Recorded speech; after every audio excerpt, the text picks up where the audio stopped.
Am I too low in my chair? You can raise it if you want to. You are a little low. Yeah, but bring it up. I don't care. I don't know why there's like a league of lowriders in this company. There's a lot of people who like to sit very low to the ground. It's weird. And I can't figure out if it's because they have a short torso or long legs or what, or like, I don't know. I can't figure it out. A lot of short kings at CCP. There we go. But like the short people, okay. The short people want to be closer to the ground? They do. They don't like that. I'm short and I like being up They're like high. dwarves. They crave the earth. They long for the mines. G'day, friends. It's me, not your friend, CCP convict, but in fact, your anime arch-villain, CCP Jötunn. And this is the new Eden Review Dev Show. Welcome into this production of this thing that we're doing. This is the 12th one, by the way, which is insane. I'm joined by my very good friends, colleagues, and secret lovers who can say CCP Swift and CCP Zelus. Gentlemen, greetings. I don't know how to follow that. Yeah. We don't have to be secret lovers. We can We can be very public ones. Yeah. Very public lovers. And this could be our platform where to we demonstrate that. Exactly, yes. This is the new Eden romantic dev show. the second best ship is friendship, of course. Number one best ship, courtship. Wow. I know. thought that was going in a very Championship. Pulled that one off. Different Championship is direction. also very good. That's top 5. And hardship is another one. Hardship is a very good one. Hardship is a very good one. We are back, friends. We haven't done one of these in a little while. We've been kind of a little AFK. It's been a busy couple of weeks, obviously here in the office, and then we had some holidays that everybody's been on. CCP Swift journeyed. He went on the lam. I did. It was good. And as soon as I left Iceland, players decided to do some crazy shit. Yeah, go figure why you guys wait until I'm gone. I got a whole bunch of pings on my phone of like, join the fleet. And I was like, I don't know what fleet you're talking about. And then I saw that a lot of stuff was going on. Yeah, we're gonna get into all that stuff that went on. But before we get into all that stuff that went on, a really interesting. Speaking of some other stuff that went on at the same time as that first stuff that went on, so there was a fight in Turnur, of all places. Now Turnur, the ancestral home of Deepwater hooligans and exploding suns. Suns. The sun did explode. A lot of people died. Slightly scorched planet. Slightly. And a remarkably still intact station. That is true. That you can still dock in. Yeah. Can't use the fitting service. No, they didn't fix that. It's been, it's funny too, because it's been a while. In the time since in the explosion time, they've built we've built ship casters, and they have this whole new region that they were unlocking, and now, but they're still station services in Turnur. Just the one that always gets me, the Concord headquarters, still blown up from years ago. It's a union job. They just gotta they just need to get the right people. Yeah. So Turnur, ancestral home of Deepwater hooligans and exploding stars. The two very similar groups, actually, exploding stars and Deepwater hooligans. Deepwater hooligans, one of the preeminent groups in low-sec, one of probably the two biggest groups active in low-sec right now. If there's a Mount Rushmore of low-sec currently, it's probably snuffed Deepwater Sedition, probably at this point. I think if I was going to guess. What about Minmatar Fleet? And Minmatar Fleet was going to shout out to Bear That Cares. He would not, if I had said a Mount Rushmore and not put him up there, he would have absolutely eviscerated me. He'd be in my DM. This is not live, by the way. We're recording this. He would be in my DMs right now. He would know. He would just know. Best website of all the low-sec groups. They do. They have they don't always have the best fleets, but my God, they have the best branding. Very true. And propaganda. They have really good propaganda. Great propaganda. It's half the battle, really. So one of the two preeminent groups in low-sec right now, they had a faction Fortizar, a Prometheus Fortizar. Ooh, the Minmatar one. The Minmatar one. And you can tell that's the Minmatar one because it's got the sign on the front that says girls, girls, girls. I was about to say, it's got the little strip club billboards in the front. kind of things outside. Very cool Fortizar. Yep. Not my favorite of the faction forts. Before we go any further, though, I do need to know what your favorite faction fort is. I mean, I really actually like the Prometheus one. Prometheus, very good. Margie all the way. Margie's very good. I love the Marginis as well. I lived in one for a long time. I do love the Dracus though. It's a big claw. Yeah. But anyway, so they had a Prometheus Fortizar. I say had. I'm really kind of bearing the lead here a little bit. They had a Prometheus Fortizar that they had been using as their staging Fortizar for a long time, and then something happened to it. You were, I think, there for both, and you. And me, for at least for the first one. We did show this one on Brawl or Nothing. So there was a fight. Obviously, Snuffed Out decides, hey, we're going to knock down this faction fort, and then they bring over, hit the shield timer. Yep. Deepwater responds by dropping their super capital fleet on top of the faction fort. Yep. CCP Zelus, walk me through what happens shortly thereafter at the start of the timer. I mean, it was, as you quite rightly say, the super fleet moved across over to the Prometheus Fortizar, and Snuff started to arrive initially. I think it was in Macarials, I want to say. Yep. The old Snuff standard. Yep. And then some of the I think only like a small handful of the supers actually started to engage. And the moment they did, Snuff like jumped on the opportunity, and just a dread fleet arrived. Yeah. They ended up catching, I think, I want to say 2 or 3 off the top of my head. Yeah. And absolutely blasted it. But the moment they did, Deepwater just decided like, Nope.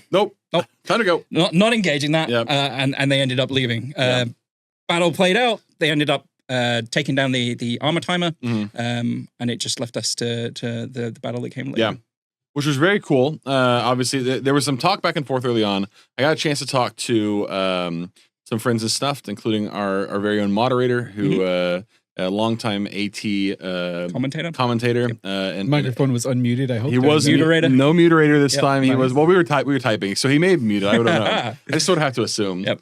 And we were talking about it a little bit because obviously he's in Snuffed and he's in Snuff comms, and they're having those guys.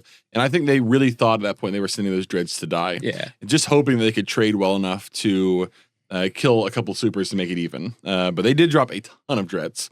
It was a pretty huge Rev Navy fleet on them originally. And what was very interesting was, so those supers jump out. Okay. Was it a Deepwater? No, it was a snuffed out Titan, an Avatar.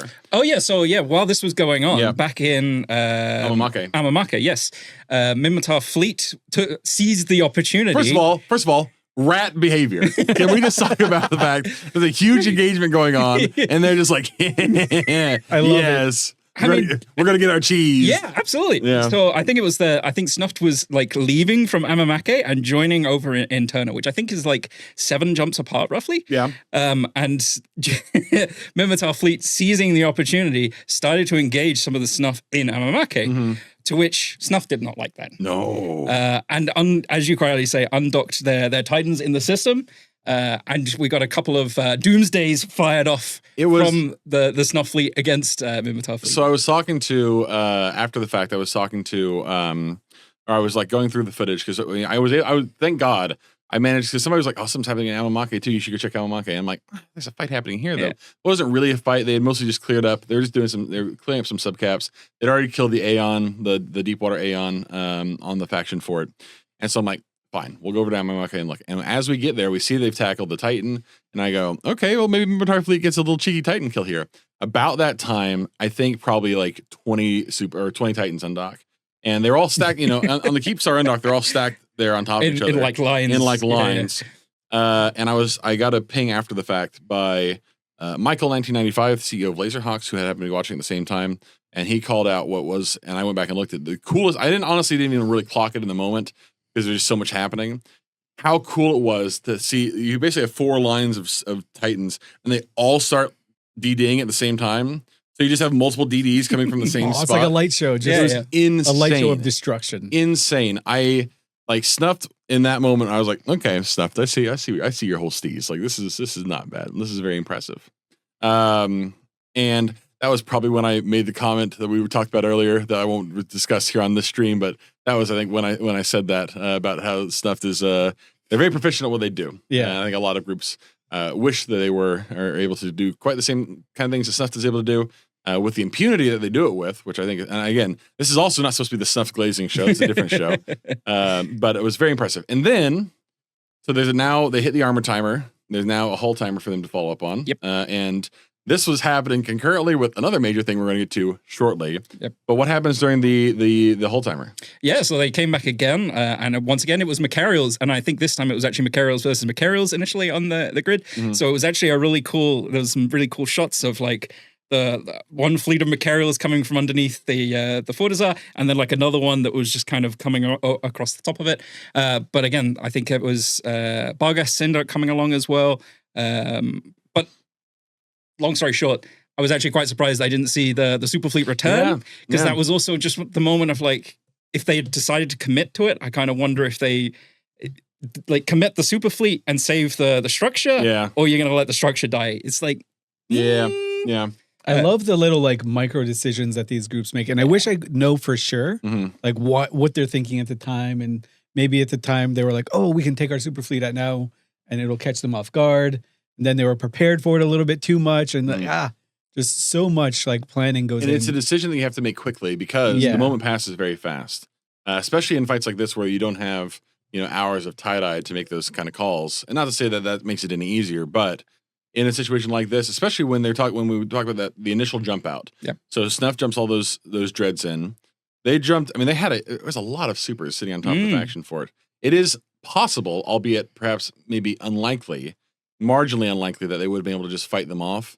But like, do you risk losing all those supers just to trade like fairly evenly with dreads, or like, do you think you can take the dreads? Like, can you do that math fast enough? Yeah. And Big Ab got a big bolster to their super fleet when Busa joined them, and a couple other people from the Pan-Fam coalition. They joined the group, and it's like very much a foil to Snuffed Out and their dominance in low sec. So it's cool to see those guys butting heads. And it's cool to see so Busa, of course, Blackwater USA, moved from Pandemic Horde after the collapse of Horde to Deepwater, and have been very active, not just in low sec where Deepwater lives, obviously, and does most of their chicanery, but also what I thought was really interesting was when you looked at this fight, you could see the lines drawn between the two groups and the groups that are happening in the groups that are doing stuff in drones as well. Yeah. Because we saw groups from drones come down to Turnur for this fight. We saw on the Snuffed Out side, we saw the Hard Knocks, the Laser Hawks. I think there were some boss guys there as well. Just sort of there, that group, sort of the Wormhole CFC et al. Plus Boss Alliance. And I say Wormhole CFC plus Boss. It's really Boss Alliance and those guys. Boss is probably the bigger partner here. And then, of course, Snuffed Out, but mostly Snuffed Out. Snuffed Out had quite a few more characters. And then on the other side, you had Deepwater, their primary ally right now, which is Sedition. They have sort of a strange will they, won't they kind of relationship right now. I'm convinced at some point they're going to kiss. We're just going to have to wait and see. And another secret love. Another secret love. That one may not be nearly as secret, though, for being honest. But then also you had, just the other groups from that engagement up there as well. So you had, I think they even called our group, my little Wormhole Corp, to come down there, just because, they wanted some extra numbers. Yeah, more friends the better. And these guys are used to fighting at like this type of scale. Yeah. It's really interesting to see how the dynamic in drones is playing out. And like these people are making new friends, being a little bit more formalizing their friendships a little bit more. Yeah. And maybe some new adversaries as well. It's really nice. Pretty sure Deepwater actually holds a few systems in drone lands. They do. I believe they do. A lot of that whole low sec group have like gone out to drones, testing and, the waters. Just taking a little piece of the pie for themselves. Maybe a few meta noxes, maybe a few like sky hooks, get in some gas and some ice. I like it in so much that it's not so much like block warfare in the same way that you have like these huge list of blues and they have tons of regions. It's more just like allies of convenience who happen to share, like neighbors. Agreement blues. Agreement blues. And you can shoot your agreement blues whenever you want. Always with impunity. And you should. Honestly, you should just shoot blues as a rule. I'm sorry to all the diplomats. The official CCP position is shoot blues. Just do it. Shoot blues every day. Every day. In fact, if you're not shooting blues, you're going to hell. Sorry. I don't know if that's an official CCP No, I am. Hey, look at me. I'm telling you right now. Go to hell. Space hell, to be very clear. Space hell. Just generating work for diplomats. Going to Pakvin. Straight to mandatory filament to Pakvin. You have to go to Pakvin and you will be hunted by Drake Idon for the Puck jail. Yeah. I should not have said his name. He'll be riding that high for a week. So anyway, so Turnur, obviously, big deal. Cool fight. Very, very interesting. I just want to interject 1 second. Please. You guys were talking about something that other people listening might not know too much about. A Twitch show that you guys do called Brawl or Nothing. Yes. Where you guys showcase some of these fights. Yes. Can you just tell us a little bit about how people can figure out when you're going to do one of these things? Yeah. What type of fights are going to be I was going to say, can we figure out when we're doing these things? That's the question. So, to not get into too many of the details, for a long time, I used to do a show before I started working here, back when I was on the CSM, and maybe a little bit before that, called The Bonus Wave. And the Bonus Wave was a wormhole specific show, and it used to be pretty active because what they would do is we didn't really do it the way that I'm doing it. I did it at the time, but They would whenever there were big fights. Then after the fight, people would come onto the bonus wave, and it was hosted by a guy named Tiberius and Kunin, who's now my CEO in EVE, and also Teddy GBYC was there as well, and a handful of other people. And they would basically just bring FCs on from both sides, and they'd just shit talk each other for an hour or so. And it was great fun and lots of very, very cool. And at some point, I decided it'd be really, really cool if we did like live commentary during those fights at the same time. And it was mostly just for, if I'm being perfectly honest, it was just for wormholers. Like we'd ping it out in the Praise Bob Discord and be like, "Hey, there's a fight happening. Come watch." And then people would file in and then talk shit about everybody who's in that fight at the moment. And then other groups would be like, see that happening, be like, "Oh, we got to roll in," and then try and there's a whole thing. Well, that was great. And then, but when I started working here, obviously it changes a little bit. You know, that sort of thing. Just like when CCP obviously stopped streaming when he started working here because the relationship is a little bit different. Same sort of deal here. And I like streaming. I enjoy it. I don't think I could ever make a career out of it. My God, the obligation is insane. But it is a fun thing to do. And I think there's something to be said about being able to show people fights happening in real time. Yeah. And sort of explain how like decisions are made or explain like what's happening, especially for an audience who maybe are not as familiar with EVE or New Eden, or I said the vocabulary of violence, I think in the last message that we put out about it. And you guys, if I can interject and please go ahead for a little bit, you guys are really good at choosing fights that aren't already being covered. Yeah. Because you don't want to like step on anyone's toes, right? Yeah. If the players are doing something and like showcasing a fight, then that's their jam. I think that was a conscious decision when we were deciding what we wanted to cover with this, because it's also a case of like, is this fight so big that everybody's going to be covering it? In which case we don't really need to cover it. Right. But then there's lots of smaller fights that happen. I mean, I think I say smaller, like the Turnur battle wasn't entirely a small fight, but it was also a case of like no one was really covering it. So it gave us an opportunity to like hop in and like give it some coverage. And I think we have a moral imperative too, to not try, because like when there's the reality of it is when CCP starts a stream, people will come watch it. Okay. Yeah. And we may pull viewers away from other streamers when we're streaming. So we do have to constantly be conscious of that. Not just when we're doing obviously this show, but anytime we're doing anything, we're like, if we look and say, hey, so-and-so's got, 700 viewers right now, that's pretty good for them. And if we start a show right then, they might see that number get cut in half. Because, we've got drops and we've got, obviously the CCP news and stuff, and people want to hear devs talk and the whole thing. So like, it is something we have to be conscious of. But to your point, I felt very strongly that there is this huge pool of really cool small to mid-scale content happening everywhere in the universe pretty frequently. But it just never gets broadcasted because either the fights happen very quickly or they just, there's just not the press for them. Like for the big thing that we're going to be talking about next, right? That was planned well in advance. There had thousands of people involved. Okay. But for like a wormhole fight, like which we've done a couple times, you might have maybe 70, 80 total characters on grid. Yeah. And then, and that's it. It's over and done with in an hour. Yeah. So, and FCs will reach out to you both and be like, hey, we're planning a fight here. If you want to cover it, please do. Yeah. They kind of like the attention as well. Yeah. I love the attention. I love watching like mid-scale PvP. It's my favorite type of PvP to watch. It is so much fun. The decision making, what the ships they're flying, the meta decisions. And we do have an inherent advantage that I think a lot of other player streamers don't have, which is we have dev tools, right? I can show up in a ship that can't be targeted, that can't be killed, that can lock out to a zillion different, it can lock while cloaked and see different things on grid. And so that is an advantage that we have that we can then use to give back to the community in a way that shows off the content they're creating, right? It might be hard for somebody to do the kind of things I'm doing because I can also get to anywhere very quickly, right? Yeah. That's another. Your ships warp real quick. They warp very, very fast. They have little micro wormholes that go anywhere in the universe, and they warp very quickly too. I think that's what you're getting at. But yes, we have these tools, and I just felt like this is a great opportunity for us to, because there's so much cool content happening out there, and really only the very big things tend to get out onto the main stage, and it's very cool for us to kind of keep it, show off some other stuff as well. So make sure to, if this is something that interests you, watching at home, listening at home, just follow the CCP Twitch channel, twitch.tv/CCP. You'll get a nice little alert when these guys go live. And if you see Brawl or nothing, it's us. And the thing is, There's not a schedule for this either. Yeah. A lot of times when the battles emerge. If a fight happens, and I've always told people, if a fight happens and I'm able to get to my PC and I'm not doing anything else, I'm not touching grass, then I will do my best to try and stream it because it means a lot to me personally. I have a lot invested in this, like emotionally. This thing is not just important because it's something that I've always wanted to do, but also important because I fucking love EVE Online. I don't know how to describe. Like, I spend a lot of time obviously working on Frontier because I work on Frontier most of the time, but I play EVE almost every day. Like I get, and you are habitually online. And I am habitually online. I am terminally online.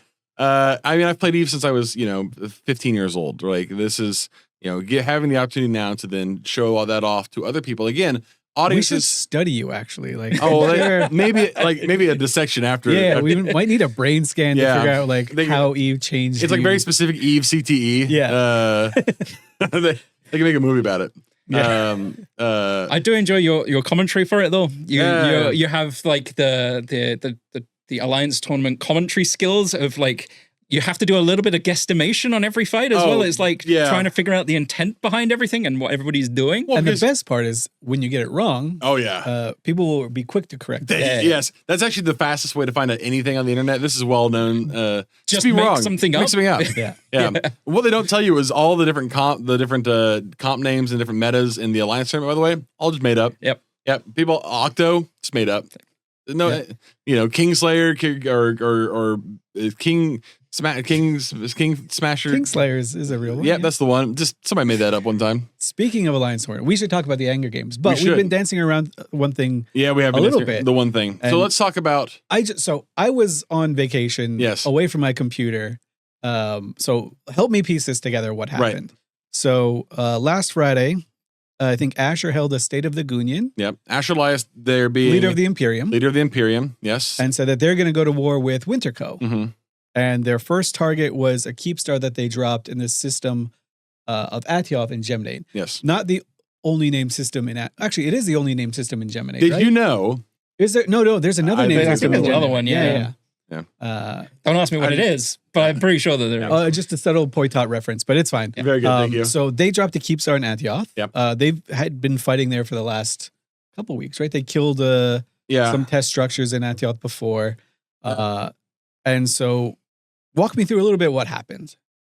Yeah. Okay. So just to very broad. Just a high level stuff. Get me caught up. The timer for the Keepstar anchoring timer was on Monday at I think it was 6 o'clock UTC the structure actually got put down I think on the Tuesday before because of just how long it takes to actually anchor in the system. Yeah. Bonkers, by the way. This is why I'll never leave wormhole space. But so they started anchoring the Keepstar. They began infilling. First, they started infilling subs, obviously, to support their capital fleets, and the capital fleets came in shortly afterwards. So the Imperium, which if you don't know who the Imperium is, first of all, welcome to 2026. I'm sure 1995 was great, but here we are now. The Imperium is currently the largest block in the game. It's made up of Goonswarm Federation, and then their allies in Brave Collective, Dracarys, Sons of Bane, and a handful of other. They've got a lot of space. I was going to say a lot of space friends. It is the biggest block in the game. Winter Coalition, of course, they're being Fraternity, a mostly China time zone alliance with a handful of other groups within them, and then on top of that, they also have Test Alliance. Please ignore. Shout out to Dinos. They have Northern Coalition, who split off from P-Horde. Have a lot of space friends. Also have a lot of space friends, indeed, and of course they have the home for retired boomers. Pandemic Legion. Shout out to my boys in PL. Shout out to the Grandpa Squad. Anyway, all that being said, the Grandpa Squad. I'm not that old. Questionable. So they started infilling their capital fleet, including their super capitals, not just super carriers. Titans, a lot of Titans. So the Imperium brought in the super fleet. There was a Fortizar on the same grid as the Keepstar, and it was kind of acting as like a pit stop, where they kind of started amassing at the Fortizar nearby. The supers themselves as well also just started gathering on that structure, but please continue. So they gather on the structure, and then just before the anchor timer, they start moving over, and it was like an hour ahead of time. Yep. They started moving over to the Keepstar, around the Keepstar, and they were just sitting there. And they had obviously they had a ton of carriers. I mean, walls and walls of Thanatoses. Recently buffed as well. Recently buffed Thanes, yep. Thanes and Archons, primarily, just walls of these things. And they had faxes all over the place. They had, obviously, their supers and their Titans as well. A big blob of Titans right in the middle of the group. And so then they start deploying their fighters to get out on the grid, expecting that Winterco, when they come, might not try and bring a capital fleet of their own, because jumping a capital fleet into their capital fleet would probably be suicide. Yeah, it's very scary. If you don't have control of the grid, it's very scary to jump in. Tiny detail on the fighters that I found really funny afterwards. Yeah. When I was reading through the after action report, they realized that like deploying as many fighters as they had available to them all at once was going to be a really bad idea. Yeah. So they organized themselves to deploy the fighters first of all by fleet. Okay. And then within each fleet by birthday. Yeah, that's great. Wow. Yeah. So I would have gotten my fighters out so far early. I think Winterco did something very similar, and I think honestly very clever. And that's I think it's a great idea. Yeah. What, character birthday or real life birthday? Real life birthday, I think. Okay. It's probably the easier one to remember. I don't know when my characters were made. And plus, I've got 5 of them. So don't tell Reddit, by the way. Anyway, so they start deploying their fighters. They get their stuff in position. They have their sub capital fleets over there. They have their supers, and then Winterco, just before the timer ticks down to the point where the structure would come out of vulnerable, or become vulnerable again. Yep. And you can then core it. Winterco starts jumping in Vexers. So many Vexers.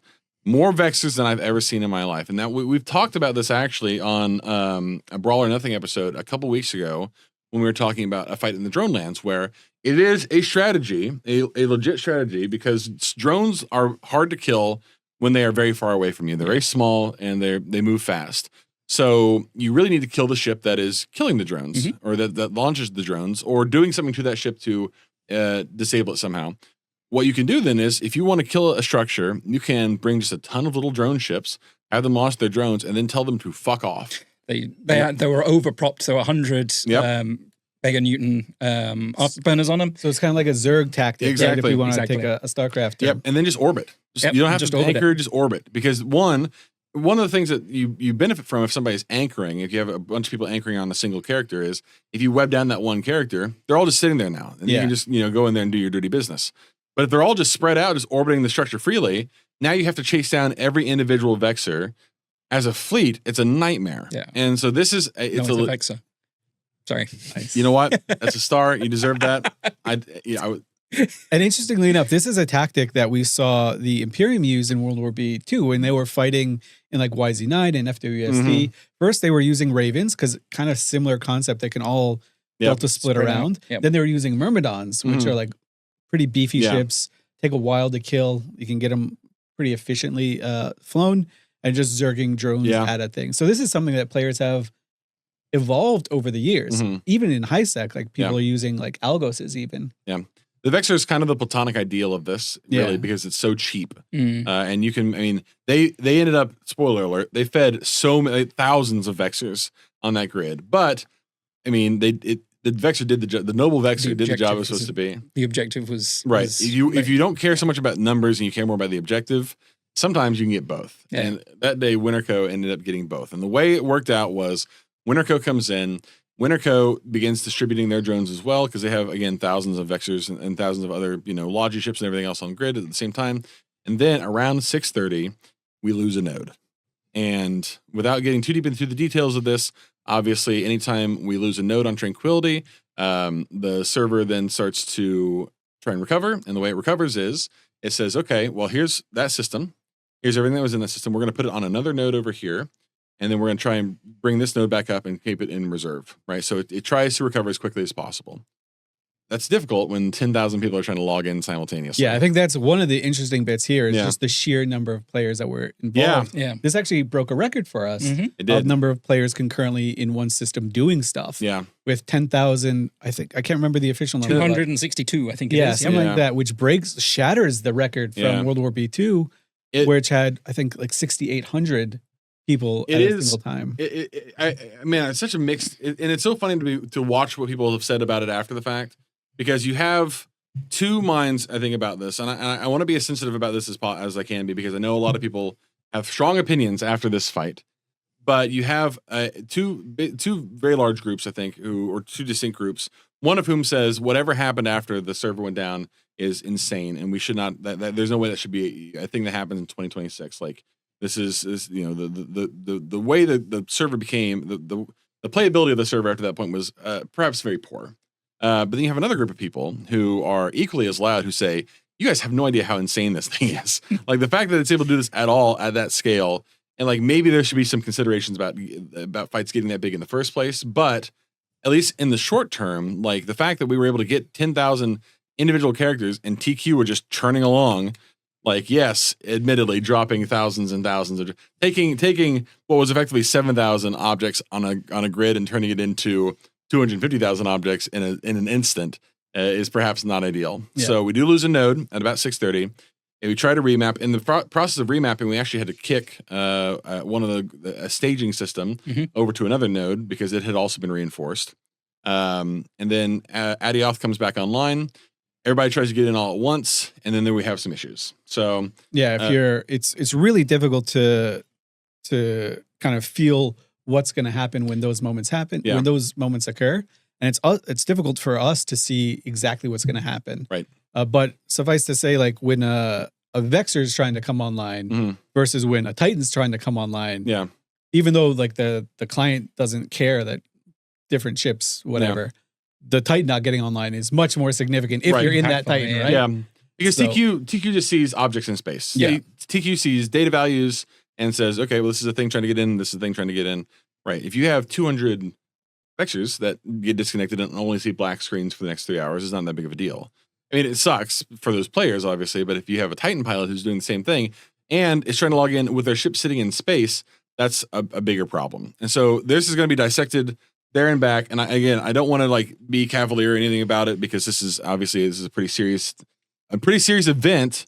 It was extremely impressive. Not only that, our hardware that our team has put a lot of work into was able to sustain it even for one shining moment, but also that these groups were able to do the logistic work to get all those people there in the first place. A lot of organization. Again, we were talking about this internally as well, because when players make news, like we're just as impressed by their stories as anyone else would be. So we were talking about it this morning as an entire company, and CCP Helmar had a great way to think about it is like organizing 10,000 people to be in one space to do one thing is an incredible feat.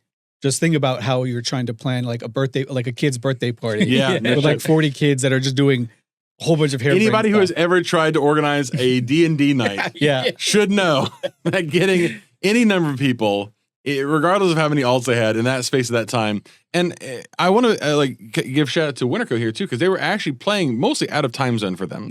I mean, obviously they are strongest in CNTZ. Because that's where, a lot of their players live in. But they had people who, they had, a lot of their EU guys came in. They have, I think, a couple German groups in there as well. Mystical Might was there, and he's from the UK. And was in my DMs the whole time, asking me if I would kindly let him back into Atioth. And I said, if only we had the power. Brother, I can't get into Atioth right now. We were just trying to watch the server hamsters, feed them a little bit of like some sort of stimulant. Fiji water. Some fancy things. It is kind of crazy just because we oftentimes we don't really see that much different than players see. At least we don't, right? We're just humble community men, and even our engineers. A lot of times they're reliant on the information the server gives back to us. And when we're in situations like we were with Atioth, where the server locks up and it can't process any more information, and then it just dies. Right, the information that we're getting back from the server can be limited. So we're reliant on that information. If the information's not there, it can be difficult for us, right? And we also have to relay that information to everyone at the same time. So like no one gets like an advantage or anything like that. There were some concerns for a brief period of time when we took. I think it was. I don't know if it was when we did the remap or when we took it down for downtime. But the concern was that because there were still so many people in Atioth at the time, that the cluster would lock up again. So we ended up doing. It was at downtime. We ended up doing a notification just to say there might be an extended downtime because we were concerned of if it was taking, for example, 20 minutes to go in and out of the system. That if we hit the time to shut down, it was going to potentially take 20 minutes to actually save essentially everything that's in the system and actually shut down the node. So we it ended up being like 10 minutes, I think, in the end. So it was absolutely fine. It was in the realms of a normal downtime. But it was still long. It was still long. That a system would normally take seconds to actually complete. Yeah. But I mean, it's just reflective of the amount of things that were going on in the system at the time. And also, I just want to talk about so at about 6:30-ish, Atioth, the node crashes. Right. As Jötunn and Zelus have been talking about, like this, luckily for us, this happens very rarely. Yeah. The last time I think it happened in a significant way was in M2, which was like 4 or 5 years ago, somewhere around there. But it still does give us a lot of data in order to improve things for next time. Right. So M2 and like the previous fights, they had like 6,000 people in them. Now we're getting to 10,000. Yeah. Eventually we'll be able to get to a spot where it can support that. And then it'll get to 15,000. Yeah. Players are absolutely crazy at their organizational powers to do this. But after the node crashed and we remapped it to a new node, its own dedicated hardware, the players logged in and kept fighting until how much longer did the fighting go? Till downtime. Yeah, and beyond. Yeah, and beyond. After downtime as well, there was still people like logging in, and there was still like bubbles. Yeah. There was still. So after the node came back up, obviously everybody tries to get back in all at once, which caused a lot of problems again for those super pilots, especially because now they have supers just sitting in space, and they can't get into them. They're stuck in sort of black screen limbo for a long time, and that obviously was very frustrating for those pilots. And they did. Imperium did end up losing. I think it was like 32 Titans. Maybe I might be off on that. I remember the ISK values rather than the actual. It was close to 10 trillion for the entire battle for the entire 17 hours or whatever. It was quite a bit of money. And a lot of that was because those Titans that were sitting in space and the supers that were sitting in space lingered there until China time zone. And China time zone kicks in. And what Winterco found out was that they had better luck getting people to jump in than they had people getting people to log in. Yeah. And this, again, is something that we're going to be processing this information for a long time. Yep. But they managed to then jump in a bunch of their own Titans and a bunch of their own Dreads and just sort of kind of freely go after. Shout out to, so Asher put out a post yesterday on Reddit, or did a post internal to the Goon Swarm, then went out to the public afterwards. Talking about how there were like 15 Titan pilots who managed to get logged in and were like active throughout the whole fight. And they kept fighting the whole time because they were the only ones who were able to like ward off dreads and stuff. Chads, every single one of them, absolute Chads. Yeah, that is such a, like the after action reports to these are always so cool to see how players adapt to things like this. Yeah. I am an Eve boomer, so I remember the Battle of BTAC-R, right? Yeah. And that's ancient history by now. And I remember hearing in those command chats, like what people were planning on doing, like who was like motivating people to stay on, the type of like fun conversations that are happening to keep people engaged for. I can only imagine after like 16 hours of fighting, you're like, keep going, guys. It feels like a little bit longer there, boys. It feels like the halftime speech in Any Given Sunday. I don't know. But like Asher Al Pacino Elias is going to be there. It's just so we're going to go out there and we're going to give them hell. Sure. But it's a game of inches. It's a game of inches.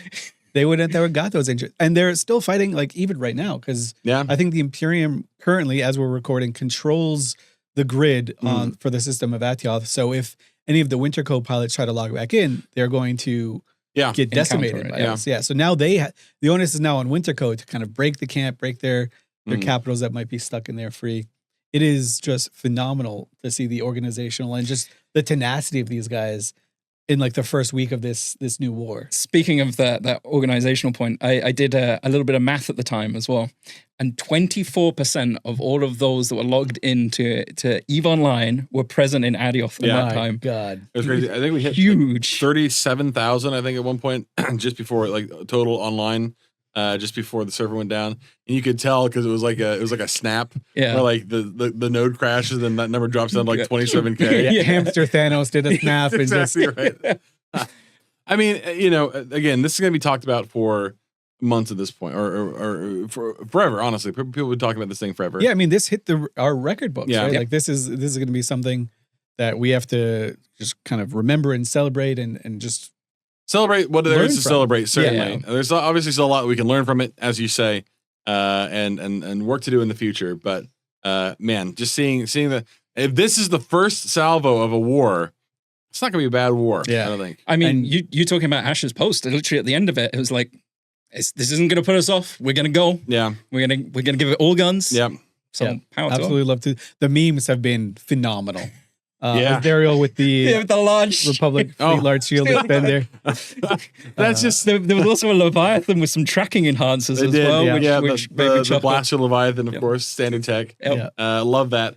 The meme of the monkey who gets shown, and he goes back to with his monkey friends. He goes, "Why Republic Fleet Large Shield?" Yeah, I love the memes are my favorite part of these type of things. And in between watching, so many people give us so much shit for, plenty of things.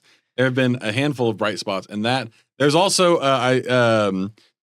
SEMA has gone absolutely notorious poster, notorious shit poster. SEMA has absolutely gone hog wild. The audio tracks. Somebody needs to take away his license to whatever AI music system that he's using, because he did release a song over the weekend.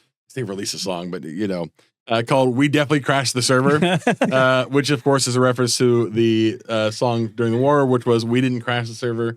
They did definitely crash the server this time. Shout out to that fantastic album art of you guys all in bumper cars as well. With a bunch of pandas and bees in the background cheering. Yep. Wild stuff. Okay, so Atioth was nuts, but it's going to continue to be nuts, and we're going to continue to see more nuts in the future. This game's full of them, just full of nuts everywhere. Phrasing? Yeah, well, moving right along, let's talk about the Anger Games. Yeah. Okay. So from big scale PvP. Big scale to very, very little scale. 7v7. 7v7. Okay. So let's talk about it because they're coming up very soon. Yep. This weekend. This weekend. Teams have been scrimming for a long time. Yep. Schedules are out. CCP Zelus, walk us through what we should expect starting on Saturday. So on Saturday, we literally have as we said, the first weekend of the Anger Games. The Anger Games themselves, 7v7 tournament. Mm-hmm. It's structured in such a way that, like, I'm not going to go into like the minute details of it all, but it's just structured in such a way that every ship has points, and then the point value is essentially what decides whether you're going to win or lose a match. There's fun little twists here as well of, like, the matches are 7 minutes long. Nice. Love that. Love that. Very good. On a 7v7 tournament for the Anger Games 7. I kind of see what they're doing here with the numbers. But yeah, they have a fun little, like, system. It's a little bit different from the Alliance tournament, where if there's like a 25% or 25 point difference in between the two teams, actually kicks into overtime. So, like, there has to be a really clear, definitive, like, head start or, like, point difference for them to actually win. What happens in overtime? Negative tie-dye. But they've actually changed it a little bit again from what the Alliance tournament is. So they have increments every 30 seconds, whereas the Alliance tournament is roughly about every minute. Oh, wow. So it gets faster real fast. It gets faster real fast. But it's also, I think the increments are a little bit slower as well. So, like, ultimately, because their overtime's only 3 minutes instead of our 5 minutes, they don't actually reach, like, the final level of super fast. It doesn't spool up to maximum. Yeah, exactly. Right. So it got the maximum negative tie-dye. The same spool nerf that the. Anyway. Yeah. Sorry. But they've done some, again, interesting things with regards to ship limitations and bans. So, like, one of the things we saw during the Alliance tournament was the ZARM was super popular. It didn't get mentioned quite as much as the Cenotaph during the Alliance tournament, but it was still it was like a close second in the number of bans. So they, for example, have decided, you know what, your ZARM, you can only fit the Muta remote repper on it. You can't fit anything else on it. So try and temper its strength a little bit, which I thought was a really nice little touch. So let's talk. So obviously this Saturday, what time does it get started, and where should people go to watch it? It will be up on the CCP. So there's so many matches. There are a lot of matches. That they've actually got 2 cameras going for 2 arenas that are happening at the same time. Wow. They have. One is going to be over on the CCP channel, which will start at 1700 UTC Eve time, and they have a separate channel called Eve Tournaments. Which if you do !Arena 2 in the CCP channel, you'll get a link across to it where you can see the other battles as they happen. Love that. They've got some stuff like looking after Arena 2, but the majority of them are going to be over on the CCP channel, where we'll have the good old match predictions. So if you get your predictions right, you'll be able to use your points and get some nice Gallente skins. Yeah. I'm casting and not hosting, but commentating, I think sometime this weekend. I have to check the schedule again. I just know that Soth sent me the schedule, and I was like, cool. Thanks. But haven't looked at it much more. CCP Jötunn confirmed does not leave his house. No, rarely. Especially not this weekend. When Atioth kicked off, I think I told you guys during and you knew this because I became more and more delirious over it because I didn't sleep for like 2 days. I just kept seeing like every time the little memory bar and the graph for the node just kept going a little bit higher and higher, and I'm like, this is gonna be it. Oh no! It's gonna be it. It's like once you hit like 30 and you like wake up and you stretch one morning and you just feel like a little bit of a twinge. And you're like, this is it. You get the permanent debuff. It's over. I'm done. Yeah, this is the end. It was like that, but for TQ. But yeah, the final thing I was going to say on the Anger Games 7, this was actually the first time we have put in a Skinner decal specifically for them, which is actually the Anger Games 7 logo. It's a very cool logo. The fun thing that they're actually doing is they're finding some skin industrialists to design them skins for, believe it or not, 7 ships during the tournament. Are we committed to skin industrialists? Just yes. Okay. All right. Fine. That's what they call themselves. Okay. So. Go ahead. Did you have a better name? No. I don't actually. I don't at all. I'm not even on camera anymore. Keep talking. Skin fettlers. Oh God. I don't like that. No. Anyway, there's the hand motion that did. Yeah, it's there. Anyway, they're getting 7 ship designs done, and then they're going to distribute those prizes again. If very similar to the Alliance tournament, if you get a win, you potentially get a line of these skins. So they're going to skin industrialist design the skins, and then they're going to actually basically bulk make them and then give them out to the teams that win them, and then they can distribute them themselves. Yeah, so it's kind of essentially what we've done, and then we're kind of refunding the like Plex cost for them as well. So the actual sequencing cost, there isn't anything. It's just a case of they're getting nice skins out of it, which again are just going to be super limited for them winning, and then they're going to have the option to either sell it on the Paragon Hub or then they can use it themselves. But it's just the fact it's going to be a unique bespoke skin. They have the full agency of designing their own ship. And I'm super happy with the way it's kind of worked out. That's going to be amazing. And every weekend in April, I think, is going to be Anger Games weekends. Yep. You're going to do a complete takeover of the CCP channel. Yep. Some Twitch drops across each weekend. Some unique drops. I think it's some mystery crates. I think the mystery crate. The Kitsune Shattered Paradigm skin is probably going to make a featuring as well. So, yeah. Nice. So make sure to watch. It'll be great. Yep. It'll be a lot of fun. We've talked a lot in general. We have a lot. We're almost out of time. I just want to bring up one more thing. Fanfest is 35 days away, 34 days away. It's like, what do we say? It was like 22 working days? Is what they said in the meeting this morning. That's insane. It's going to be absolutely nutty. Also, the Gallente elections today escalated a little bit. So that was what I was going to say. Okay, go ahead. I was going to say there's just a little bit of new content. I believe, according to the last exit polling from the scope, that Soraya Roden is winning just a little bit. It's like, but now point percentage. Yeah. But now there's like the reward track has extended, so the points that you can get for your candidate has increased. Team Tenzin, myself included, are very sad we're in last place, but that just means we got to surprise everyone. Team Row, maybe same. I know. I want somebody. I want little robots. Those little happy robots. Understandable. They're gonna bring me little robots. But to your point, not only did we increase the track for the event itself, we also the new site that came out, the rampant drone fabricator. That's not the new site. It's escalation of the new site. It's escalation, right? The new site from the event. Yep. Now has a new escalation, a new capital escalation. Ooh, jinx. Yeah, you owe me a soda. I believe that's how that works. I think But you said it, but then anyway, listen. Nobody gets that joke anyway. That was like 1996. So delicious. It's very good. But yes, so there's a new capital escalation that works also not just with dreads, but with carriers as well.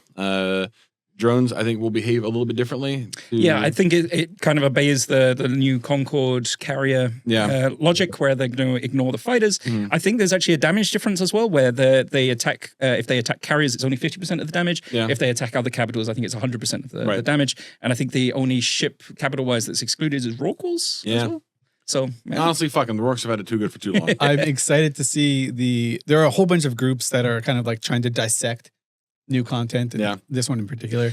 I think the Arataka Research Consortium have like come together as a collective, of course, to try and like map out like what the rewards are like, what the next waves are like. So they're going to be busy this week. Oh yeah. I think the interesting thing as well for these sites is they're not dead spaced. So if we're seeing capitals in them, it's a very good chance that they're going to get dropped on by someone. The very first time when these first came out, my wormhole group, shout out to MSF, the true homies, except those of you who are not true homies and you know who you are. I'm looking at you. We decided we had a connection, our static connection had a rampant site in it. And so we jumped a small armor fleet and a lift in there to run the site, which we needed the lift because the later waves get a little spicy. They get hard to deal with. Yeah, they sure do.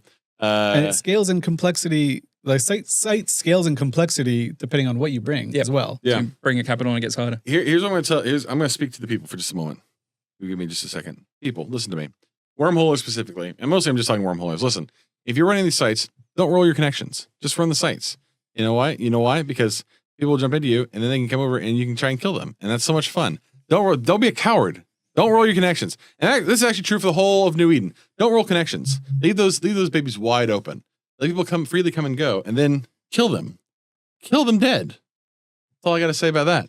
CCP Jötunn. Kill them dead. Kill them dead. Kill them all. Sounds like you got a bit of personal attachment there. I'm from Anoikis, and I say kill them all. So it's a reference to anybody got that one? Yeah. Anybody? Yeah. Starship Troopers. Yeah. I think all our mics got it too. Yeah. That's very good. Thank you. That's it, I think, for us. Oh, they also one last thing we had on here, but I forgot to bring it up at all. Someone's anchoring a new Freeport Keepstar. I mean, there was two things. Yes, there was a new Keepstar that was being deployed by Hydra. Known supporters of the Amamake Keepstar. Yes. I can't remember the name. It starts with B, but it's the system where the old Pope Star used to be. Yes. Yes, they've dropped a Keepstar there with the hope of like boosting economy and action within the region. Yes. It's Evershore and St. Clair's on, is it? I think. Sure. Yeah, I don't actually think about going through space. Just interested to see how that develops if it gets left alone. How long I mean, like I say, the Amamake Keepstar's been there for ages. Yeah, I'm kind of interested People to see. have tried to kill it and tried to attack it. They generally always, Blue Melon and the crew try and figure out a diplomatic solution to everything. Diplomatic solution. Money is a diplomatic solution. It is very diplomatic, actually. It's funny. You don't know this until you try, but it's funny how many things you can smooth over with a little bit of Skaroonies. But very cool, obviously, and an opportunity for more. Like I said the Amamake Keepstar is great because it provides a place for people to stage capitals out of in that area, and then it's created so much content, which is so cool. And it's taken a while for like trust is a huge part of EVE. Yeah. It's taken a long time for people to trust that the Amamake Keepstar isn't just going to be like turned off one day. So it's cool to see that these guys are branching out into new systems. It's got its own good little market there as well. So Hydra, well known, very good people. Never once have been up to any kind of chicanery. Certainly, just be careful with your AT ships. Be careful with your AT ships. Certainly, I did like that one. There was one last year. It was like, maybe we should all just meet in AT ships outside the Amamake Keepstar. I was like, Casper doing a little meme. I don't know about that one. Yeah. Okay, that. I did have one small one. Please. Very small. Very small. The Stay Frosty Frigate Free-for-all. That's right. When is that? Speaking of Amamake, I believe it's also in Amamake. This weekend as well. Oh, my God. Wow. On Saturday. I think, again, the same time as the Anger Games is happening. Okay. So if you're not watching, go just lose some frigates. Or do both. Yeah, or do both. Learn some tactics in the Anger Games. Yes. Go out and Apply it. Yep. At the Frigate Free-for-all. You can get a free ship. Just show up. Yep. Rick's Javix and the Stay Frosty and Abandoned Park crew have been amazing at doing this event. Yeah. And it actually breaks records for like PvP and low sec kind of all the time. Every year they do when you load the map and you just see the massive blob. So there's destroyed. Free ships. You could bring your own ship. There'll be non-frigates there too. Don't worry. Of course. People always brings, people try and play spoilers, but then people play spoiler to them. They also have lots of like cool little events during the event where you can like, shoot a carrier, shoot a Rorqual, maybe shoot something a little bit bigger. They'll be all over the place, and it's so much fun. I can't talk about how much fun it is, or I can't understate how much fun it is. Usually, I'm there for a couple of hours, trying to get some kills. Yeah. Invariably, I just get killed. One all of the time. things I've always said with Eve is like, you have to get used to loss, right? So Yes. just losing a ship and understanding the ship is basically just another type of ammo. And I think the Stay Frosty Frigate Free-for-all is a really good way to just get that mentality in of like, get a ship, go out, shoot some stuff, lose your ship, go get another one. It is just perfect Eve because it's not going to be fair. It will be nerve-wracking. Your hands will shake if you haven't PvP'd a lot before. Your hands will shake. That's normal. Yep. That's actually what most PvPers try to get. Is get the shake. That's the high. The adrenaline. Yeah. But it's a lot of fun. As Zelus was saying, a great way to just get experience flying something. And, everyone's going to die. Yep. Tens of thousands of ships are going to explode there. So be one of the tens of thousands. You can be part of Eve history. It could be you. I love turning up to it and you're like, you're in like low hull and you're like, I'm gonna get this guy, I'm gonna get this guy. And then like 3 more people turn up and you're like, or some jackdaws start like red boxing you from 80K and you're like, oh no. We know, all of us know that you all watching this are a group of degenerate gamers and you all have multiple monitors. So this weekend, make sure on one monitor, Anger Games. Other monitor, Frigate Free-for-all. Third monitor, K-pop Demon Hunters. Fourth monitor, this show. You just watch it again. Watch it on repeat. Just on repeat. Loop. Just keep it going. Keep the volume very low. Yep. Very low. People don't listen. It's a little noisy in here sometimes. Little ASMR. Never heard anyone. Whose fault that is. That is it for us, I think. Do you guys have anything else we want to hit before we get out of here? No, just thanks. Thanks, guys. It's been fun. Thanks for catching me up on all the things I've missed. Yeah. I promise I won't go on vacation again until It's okay. You can go on vacation. October. He went on vacation because he's getting married soon. So like he's over here like, oh, I'm sorry guys, I won't do it again. But first of all, 1, he is going to do it again, and 2, no one cares. He's getting married soon. Calm down. But I missed all my pings. I missed the fleet. God. I'm very glad to be CCP home. Swift giving him congratulations. Honestly, with the speed at which PL deploys his fleet, you could probably still make that ping if you wanted to right now. Oof. Where it's still incredibly relevant. I'm sorry. That was some of the unkind. most handsome and beautiful gamers that there are. Team best hair. Team best hair. That is still true to this day. Hey, everybody, thank you so much for joining us for the New Eden Review Dev Show. I have not, again, been CCP Convict. I have instead been CCP Jötunn, joining alongside CCP Zelus, CCP Swift. And until next time, well, he was saying this. Stay frosty. Crikey. Stay frosty. Hey, that's a good one. Stay frosty. This mug says eat a bag of dicks, by the way. Sent to us by a player. Thank you for the player who sent us this. Real quick, I just want to, I know we're out of time. Nope. But whenever you send anything to Iceland, the customs have to open it and describe what's in the package. And they called us and they were like, you guys got a mug that says eat a bag of dicks on it? Do you want it? And we were like, yes, we need Definitely. This. Yeah, we do need this. So yeah, if you send us anything, just know that the Icelandic customs are going to open it first. Yep. Was that when we also got the gigantic "Don't let your dreams be dongs"? Yes. Yeah. Okay. Was it a? Yes, it was. It was it full size? Well, I say full size. It was oversized. And the. Yeah. Wow. Yeah, okay. right. Cool.